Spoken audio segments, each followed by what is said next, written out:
Ganyan po ang mga parts and accessories ng Maxima 7 sa original po. Ayan mga kayobi.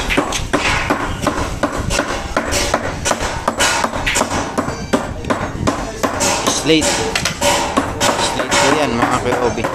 Basta original po ng Maxima 7, slate ang gamit po. At inaalay na, yung tornilyohan na yung slate para hindi siya.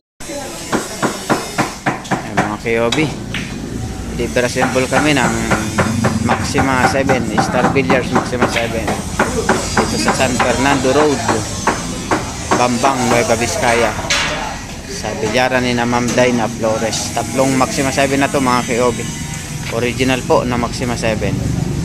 Last year yung dalawa dineliver namin, sa ngayon naman yung isa po, puro original po yan mga kayobi na Maxima 7.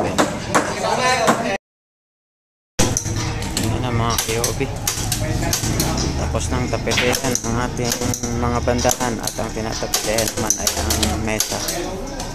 Ganyan po, hatak na hatak yan mga kayobi, para hindi kumulubot o hindi magkaroon ng ano sa gitna. Ganyan po magtapete naman sa mesa ng Maxima 7 Star Billiards Maxima 7 original.